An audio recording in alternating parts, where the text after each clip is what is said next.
శివో అభిషేక ప్రియ అంటారు. శివరాత్రి రోజున శివునికి కొన్ని పదార్థాలతో అభిషేకం చేస్తే కోరుకున్న కోరికలు వెంటనే నెరవేరుతాయి. అభిషేక సమయంలో దైవ విగ్రహాల నుంచి అత్యంత విలువైన శక్తులు వెలువడతాయి. శివుడికి ఏ ద్రవ్యంతో అభిషేకిస్తే ఏ ఫలితం వస్తుందో చూద్దామా మరి. మొదటిది మామిడి పళ్ళ రసం. మామిడి పళ్ళ రసంతో అభిషేకం చేస్తే చిరకాల సమస్యలు తొలగిపోతాయి. మెత్తటి పొడి చక్కెరతో అభిషేకం చేస్తే ఉద్యోగ ప్రాప్తి సిద్ధిస్తుంది. నువ్వుల నూనెతో అభిషేకిస్తే అపమృత్యు దోషాలు నశించగలదు. చందనం కలిపిన నీటితో అభిషేకిస్తే సంతాన శ్రేయస్సు చేకూరుతుంది. గరిక నీటితో అభిషేకం చేస్తే నష్టమైన ద్రవ్యం తిరిగి పొందవచ్చును. కొబ్బరి నీళ్లతో అభిషేకం చేస్తే సకల సంపదలు కలుగుతాయి. నిమ్మకాయ నీటితో అభిషేకం చేస్తే దీర్ఘరోగాలు తొలగిపోతాయి. చెరుకు రసంతో అభిషేకం చేస్తే ఆయుర్దాయంతో పాటు సంపూర్ణ ఆరోగ్యవంతులుగా ఉంటారు.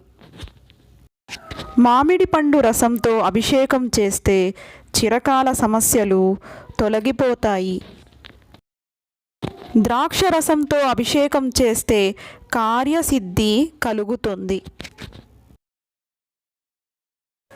ఖర్జూర రసంతో అభిషేకం చేస్తే శత్రుహానిని హరింపచేసుకోవచ్చును. ఆవు పాలతో అభిషేకం చేస్తే సకల సౌఖ్యములు పొందవచ్చు. ఆవు పెరుగుతో అభిషేకం చేస్తే బలం, ఆరోగ్యం చేకూరుతుంది. ఆవు నెయ్యితో అభిషేకం చేస్తే ఐశ్వర్య ప్రాప్తి కలుగుతుంది. తేనెతో అభిషేకం చేస్తే తేజోభివృద్ధి సిద్ధిస్తుంది. బంగారం నీటితో అభిషేకం చేస్తే దారిద్ర్యం తొలగిపోతుంది. రుద్రాక్ష జలంతో అభిషేకం చేస్తే మహా ఐశ్వర్యం చేకూరుతుంది. నవరత్నోదకంతో అభిషేకం చేస్తే గృహ ధాన్యాభివృద్ధి, గోవృద్ధి చేకూరుతుంది. బిల్వజలంతో అభిషేకిస్తే భోగభాగ్యాలు ప్రాప్తిస్తాయి. భస్మంతో అభిషేకం చేస్తే మహాపాపాలు తొలగిపోతాయి.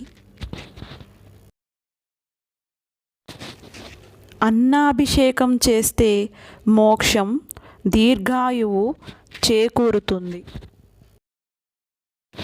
సైకతలింగం చేసి నదీ జలంతో అభిషేకం చేస్తే జన్మతః వచ్చే పాపాలు తొలగిపోతాయి.